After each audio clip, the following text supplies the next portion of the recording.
Well, the time is just gone 3 minutes past 8 on News and Views this morning, and we're going straight across to be joined by the Organization Undoing Tax Abuses CEO, Wayne Duvenage.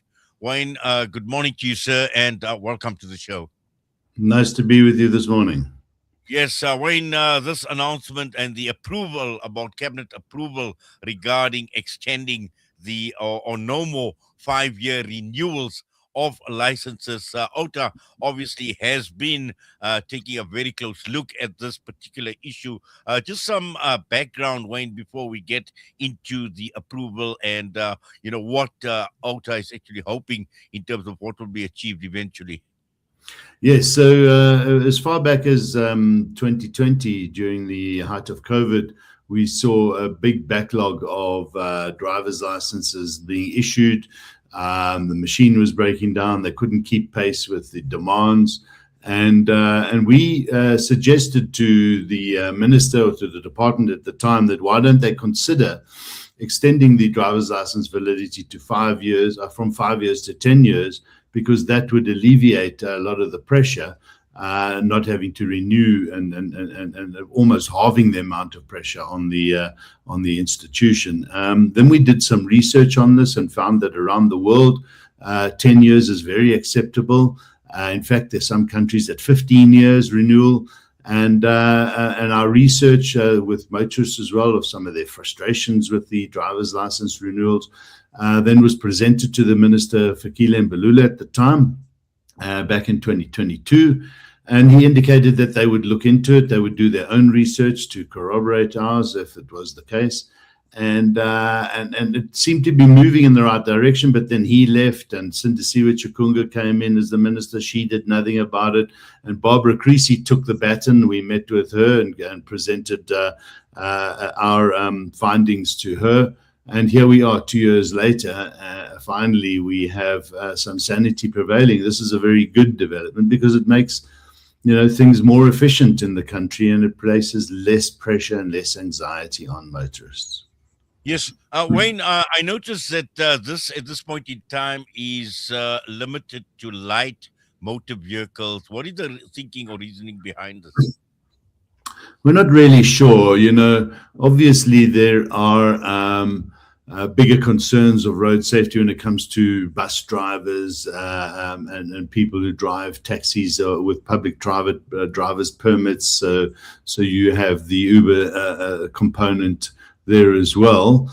And trucks, they are quite dangerous if not driven by people who are competent in that space. But we don't believe that it should be extended to them as well. Well, what I mean is we believe that the extension should go as far as others as well, because renewing the licenses is not around road safety, quite frankly. If it's testing that takes place, then that's good. But once you've been driving and you're competent as a driver, further testing is not necessarily required. Just renewing your public driving permit every year or every 2 years, we believe is not necessarily going to address road carnage. In fact, even with our 5-year renewals, we are one of the worst countries from a road fatalities point of view, and countries with 10-year renewals aren't. So they have good driving statistics and road fatality statistics. So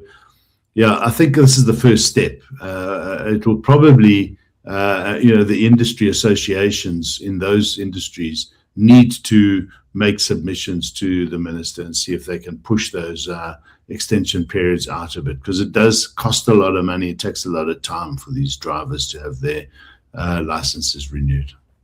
Yes, obviously, Wayne, the details need to be worked out, because even when one talks about a 10-year renewal, and particularly when one looks at, for example, older people, for example, somebody who may be about 60 or 70 years old, and he needs to renew his license over a 5-year period.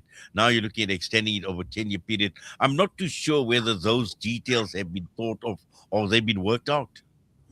Yeah, one needs to look at that. I would imagine that from, say, 70 onwards, it might need to be renewed every 5 years. But once again, your driving capacity or capabilities are not tested when you renew your license. All they do is test your eyesight.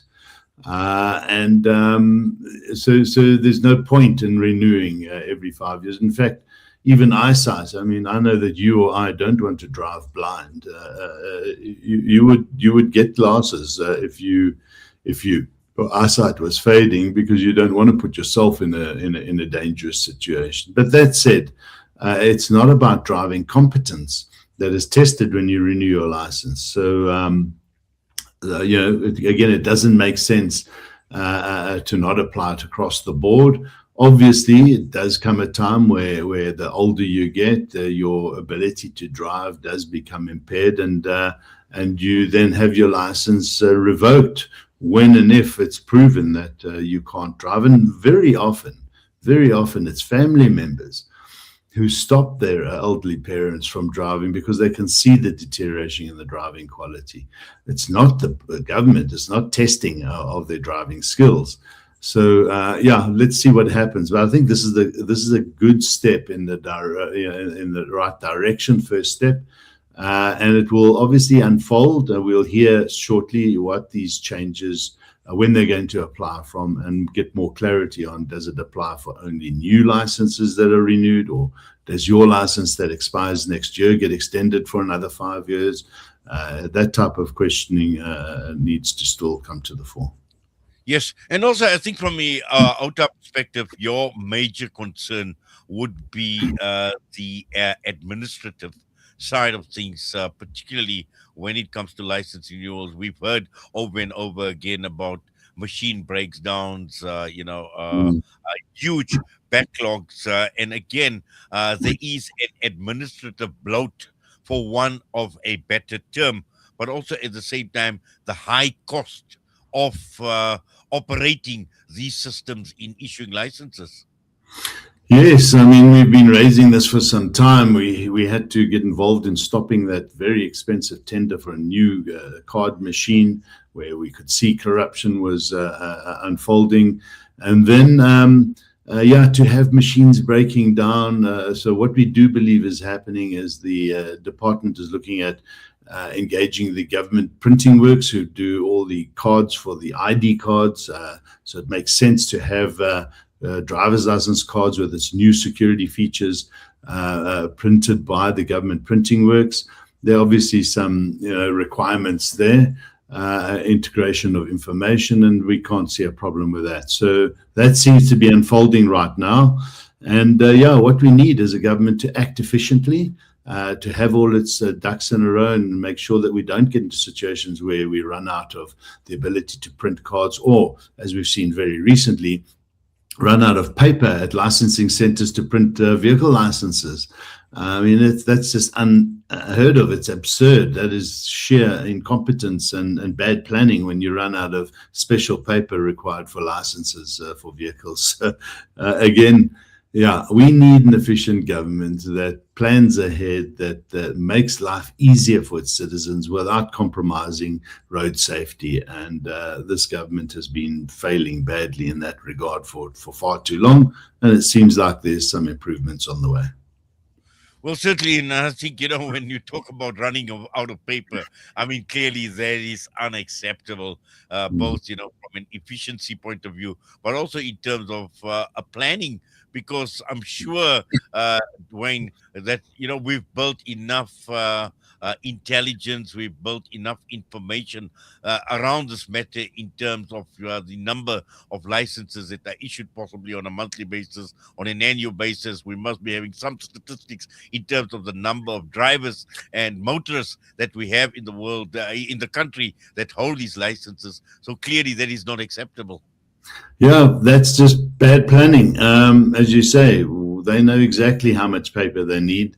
They should be able to see in how much they need to order and what time they need to order. This is basic logistics and management and planning. And to run out of paper, imagine a company running out of a resource that stops it from doing business. People would be fired, but not in government. There's no accountability. No one's held accountable for these not even mishaps, but just gross maladministration. So sadly, once again, we have these gross inefficiencies creeping in, and it makes your life and my life, very frustrating, because when you arrive at a testing center to have your vehicle license renewed, you've taken the day off, and then you get there and the signs on the door says, sorry, we've run out of paper. And you've got to go back to work and come back again another day and hope they got paper. It just, the mind boggles. That is sheer incompetence, quite frankly. Well, clearly, and I know, you raised this issue initially around 2020, and as you mentioned, that OUTA has obviously researched, when it comes to licenses right across many countries across the entire world. So you come with a very, very informed view. How serious does the government take an organization like OUTA, Wayne? Well, I don't think they take us too seriously. We've asked on a number of occasions to engage, especially with the RTMC. Nisi, the current CEO, keeps fobbing us off. When it comes to R2, the RTIA keeps fobbing us off. And we have launched a case against R2 now again. And not because we don't want a demerit point system, because we want a system that works. We've done workshops and gathered a lot of input from stakeholders that are raising concerns around R2. We wanted to present this to the RTIA some time ago. We invited them to the workshop, and they ignored us after initially indicating they would come, and then they decided not to. And again, the president has repeatedly said in various State of the Nation speeches that government needs to engage more meaningfully with society if it is going to find solutions to the many problems we have. And we see specifically in the Department of Transport that there's a reluctance to engage with us for whatever reason, we don't know. But on the driver's license extension issue, eventually, our persistence pays off. We just keep beating away at this drum, keep highlighting these inefficiencies, and somewhere along the line, the penny drops. Hopefully, it's going to drop on the R2 matter, because it is failing, and it's failing fast. It's been launched for a month now, and we're getting a lot of report backs on vehicles. And I mean, the municipality is unable to upload their information. So, again, government believes that it has this control and this power, and it doesn't need anybody to tell it what to do. Well, then it's going to have to learn the hard way, I guess. Well, certainly. Wayne, I just need to engage you for a few more minutes, if you don't mind. But before that, I need to take a quick ad break. Sure. It's a wonder how kids get anything done these days. With all the distractions, when do they even get time to study? As a mother, all I can really do is make sure they have all they need to perform at their best. That's why I choose to include Sunfoil, triple refined pure sunflower oil with every meal I make. Naturally cholesterol-free and approved by the Heart and Stroke Foundation as part of a balanced eating plan. So whether I'm cooking, frying, or baking, I know every dish will be a wholesome one. Sunfoil, now we're cooking. Right now, over 150 million children around the world are orphaned, facing hunger, hardship, and uncertainty. With Islamic Relief's Orphan Sponsorship Program, you can provide a child with access to education, nutritious food, essential healthcare, and a safe home. Your sponsorship is not just support, it's hope, security, and a brighter future. Be the reason an orphan child smiles again. Sponsor an orphan today with Islamic Relief.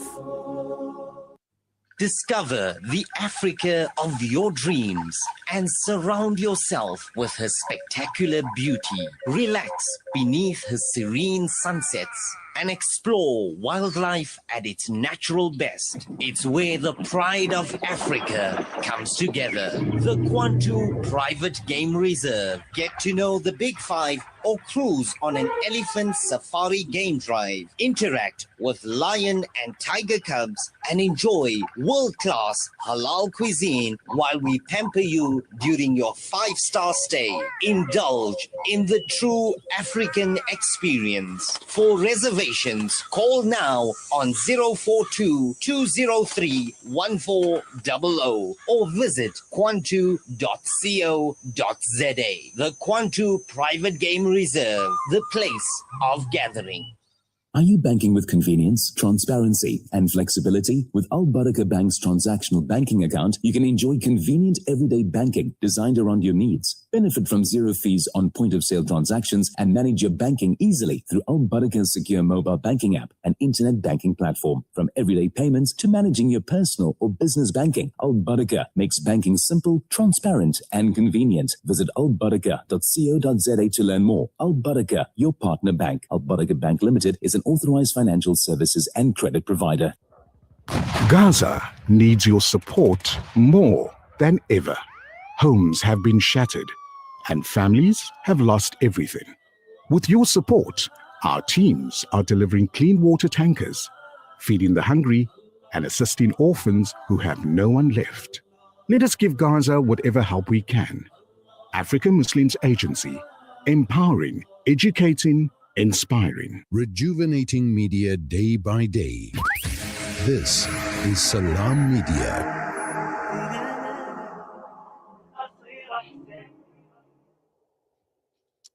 Well, we continue with this morning's edition of News and Views as we have kicked off this morning talking with the organization undoing tax abuse, the CEO, Wayne Duvenage, talking about no more 5-year renewals. Wayne, just to continue now, we know that at this point in time with cabinet and the approval, this does not mean that this is automatic because the current regime in terms of 5-year licenses still remains.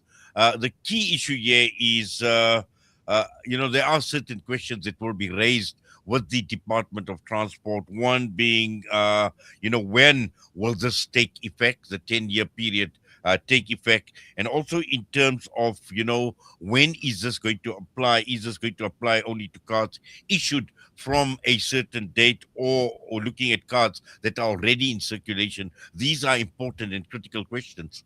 Yeah, look, we believe it's going to take a couple of months for government to promulgate this, to get the legal prescripts in place. There probably will have to be a public engagement process, which normally takes 21 days to 30 days. I reckon you can wait for another 2 to 3 months before this comes into play. And now that they made the announcement, I think they want to get on with it. And then the question is, as you said, what happens now? Does this apply to existing licenses that are going to expire in the future? Do they automatically get extended? Or is it that when your license expires now in the next number of years? I mean, I've just had mine renewed a few months ago, so I doubt if mine is going to be extended for 10 years. And in 5 years' time, when I go and get my license renewed, the 10-year license will be handed to me then. But we're not sure. We'll have to hear. They have to make this very clear to the public once they've done their public consultations. Yes, Wayne. And I think one important issue is, once the process actually kicks in, again, we're talking about efficiencies that need to be built in the system. Because this is something that OUTA has actually raised in the past. You've done research, you've done surveys with people going in, renewing their licenses, and many, a high percentage, have actually expressed frustration at the process. And once this new regime actually kicks in, let's hope that it's going to be an efficient, it's going to be a smooth operation, and not the frustrations that, suddenly everybody needs to go out and have their licenses renewed, and we find even, added problems as far as the on the administrative side. Yeah, absolutely. And, maybe government needs to start looking now at digital licenses so that they don't have to be printed on cards and so forth. So there are, there are many other things that government can be looking at to improve efficiency. But we'll have to see this as it unfolds going forward. And yes, we agree. We hope that it's going to install more efficiency and more or less cumbersomeness when it comes to administration. Well, Wayne, thank you very much for that. And also, as always, for taking time out with us right here on Salam Media. We wish you all the best, sir. Thank you. All the best. Have a good weekend. Bye. Wayne Duvenage joining us this morning, the CEO of the organization Undoing Tax Abuse. And just how do you feel about this new proposal and the approval on the part of cabinet, because I think for many of us it has been quite a frustrating experience, particularly going out to these licensing offices where they issue these licenses. And we know that these are massive, massive queues. And there are times that even in some of these centers where you actually make an appointment, and yes, you do get in, but how often do you actually stick to the times of your appointment? Because that is another matter altogether as well. And I know that it's not only for us here in South Africa that are motorists in South Africa. We've got many South Africans that are expats that are working overseas, and from time to time they come to South Africa. They need to renew their driver's licenses. They need to get international permits for driving in those countries as well. So there's just so many other considerations that one actually needs to take into account. But clearly, this is a right step, and let us see what actually plays out and just how soon can this be effective or come into law now that cabinet has actually approved this. But again, reinforcing one thing is just efficiencies to be built into the system, because this is critical. This is exactly where this country is at this point in time. A lack of efficiency that is built not only in the issuing of licenses, but we know in terms of dealing with many other government departments, whether you're dealing with home affairs, whether you're dealing with SASA, there's just right across the entire board. The Department of Labor is another one where, particularly when you look at individuals, UIF claiming, all these things are actually playing out. And again, do we have a bloated public service that is just so inefficient to be able to deliver? The time is just gone, 25 minutes past 8. We're going to go for a break. We come back and taking a look at the viral revolution, the Gen Z revolution that is taking place in India.